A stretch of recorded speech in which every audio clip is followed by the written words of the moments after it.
Folks, it's my pleasure to introduce the next guy. Now look, this is a guy that knows a heck of a lot of stuff that I'll never have a clue how to do. But you know, sometimes we all have to work with our strengths. And that's one thing I learned is whatever your weaknesses are, leave them there. Continue to always work with your strengths. This is a guy that knows how to make these kind of events happen. And it's because of him that you guys are able to see this right now. This is a dude that's been in this industry for years and years and years. He's been at the top of many different companies over time. He joined Ambit after a few times of being called, and finally the dude said, look, you're a buddy of mine, you're gonna join. And he did. And we have something absolutely amazing in common. We have the same sponsor. This guy is the co-host of this entire Yachtcast. He's become an amazing leader. One of the neatest things I ever got to see him do is I got to see him on stage at Ambition, and they were awarded a $50,000 paycheck.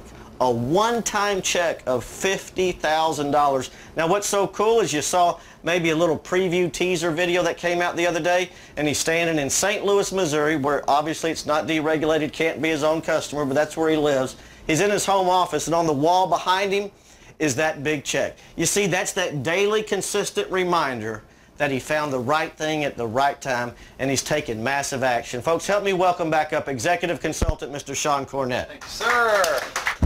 Well done. Wow. We're just monitoring and may have some audio static issues, so we're going to just check that real quick before I start. Are we good?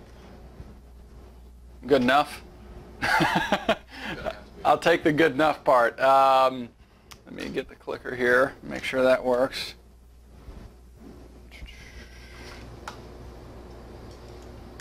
There we go. Okay. Well, I'm going to find it pretty difficult to follow that, but you know, what's interesting is that what Chris just shared with you is exactly what you need to make big success in Ambit Energy possible. It's got to start there. If you don't have the belief, nothing else will follow. And everything I'm going to talk about over the next 10 minutes or so is built upon the foundation that assumes you've got a hardcore, driving, deep belief in this opportunity in yourself. What I'm going to talk about is something that I've never talked about, actually. It's something I've been formulating and trying to put together in a way that can be communicated, but it's understanding the fundamentals of how to build momentum in this business. What you see in front of you is what's called a technology adoption life cycle. And it's essentially the timeline of adoption of new products, of new technology. Take, you know, the iPhone or you know, a new Apple product. You've got, you know, the innovators, the people that, you know, they know what's coming out before it even comes out. They're testing it before it comes out. Then you've got the early adopters, the people that are waiting in line to get the new iPhone. Then you've got, you know, the early majority, the late majority, and the laggards. You see, obviously, vertically, you've got the number of people that are jumping on board to whatever it is. And then horizontally, you've got the time frame that it takes to get there.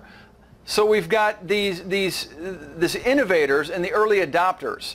And the thing to understand about, you know, the adoption of something new, whether it's a product or an idea or in this case an opportunity that you're sharing, is that it's the innovators and the early adopters that make it happen, that are critical. Now I'm going to be coming at this from a little bit of a different angle than you might think.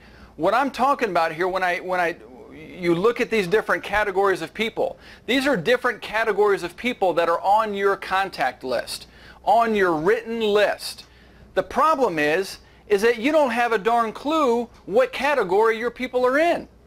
One of the biggest mistakes people make in this business is they think they know what their prospects are going to be interested in. You think you know who's going to be good or bad at the business, but you don't. It's one of the greatest causes of failure in Ambit Energy in network marketing. So here's the trick. The innovators and the early adopters have to get there. They have to be there. They have to be on board before the majority of the people that follow. Because the majority don't follow unless there were the innovators, the early adopters, right? So think about this in terms of your Ambit Energy business, of the people that you know. So we'll call this the Ambit Energy adoption life cycle, right? And think about this. When you start going out there and prospecting, I talked earlier about, one of the biggest mistakes that causes failure is people talk to their first half dozen or dozen people they think are going to be great, and they base their entire success or failure in this business based on the response that they get from those first half dozen phone calls. Okay? That is you prejudging and trying to predict who the innovators and the early adopters are going to be. But that's where you failed. That's where you're going to doom yourself to success. You're treating this like a lottery ticket. The way that you can control the variables is to not try and guess who those people are going to be. You've got to methodically, consistently, and in a short period of time, you just have to work through your list to identify what category all your people are going to fall into. Understand that, you look at the laggards, the people that are in the tail end of any adoption of any type.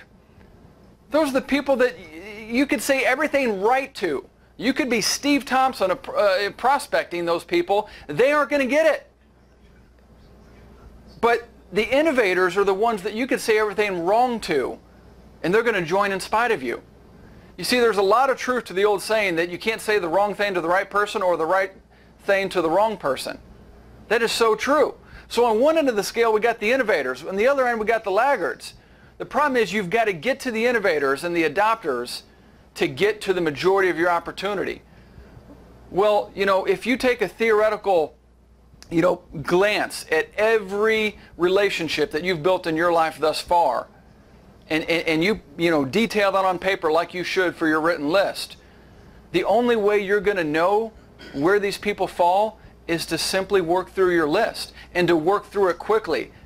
Because, see, it's not just what you're looking at here, but as I move to the next slide, now let's take a look. See, what's really happening is that as you start to sponsor people in your business, you see your growth curve, your opportunity in your business is built upon a lot of individual growth curves, because as soon as you sponsor somebody, see, they've got their own growth curve that they've got to go through. They've got their own circle of influence, and they've got to find those innovators, those early adopters, those people that don't need to see it first to believe it. They're going to believe it because it just makes sense. And they're going to go, maybe in spite of you. But you see, your growth curve is made up of hundreds, possibly, of other little growth curves of people that you sponsor along the way. And so when you think about what it takes to build this business, what it takes to build momentum, think about this concept. If you sponsor 10 people into your business, 10 consultants, over the course of 10 months, one a month for 10 months, hey, that's great.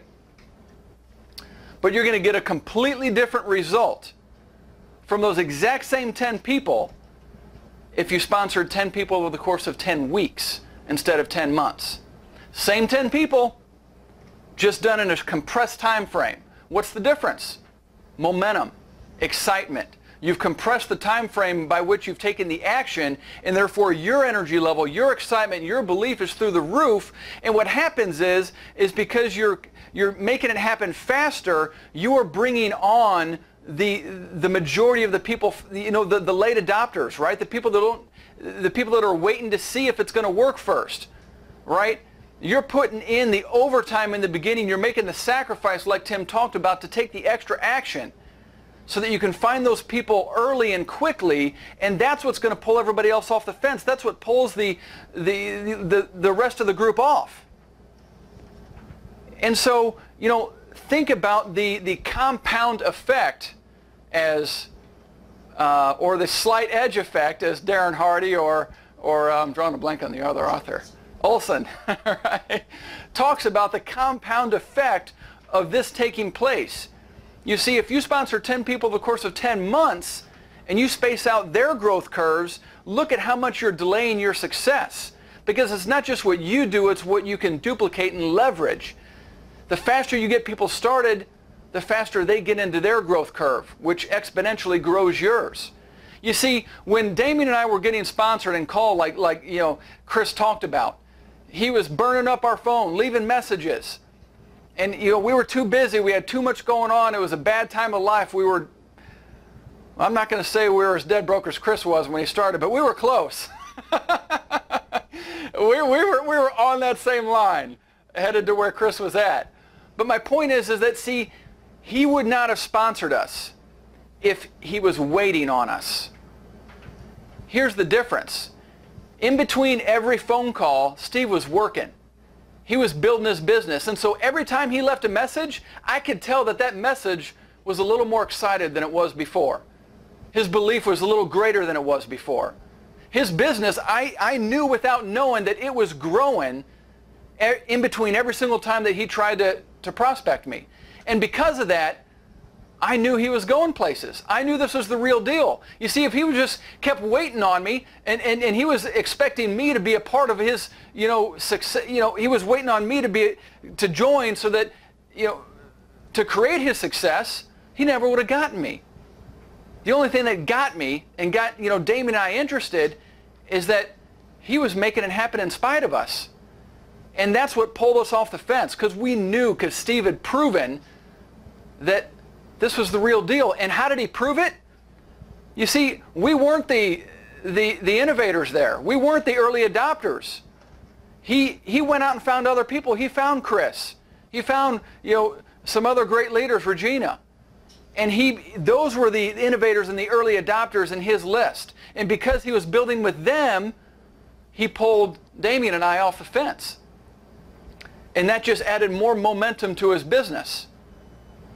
And so that is the key. That's why when we talk about the 526 Blitz system, the thing that makes it work, folks, the thing that makes it work, folks, is the compression of time frame. It is so critical that you make the list, that you make the invitations, but that you compress the time frame by which you take that action. Because when you compress that time frame, you're going to find those people that allow you to build the story that allows you to come back to the people that are waiting on the fence.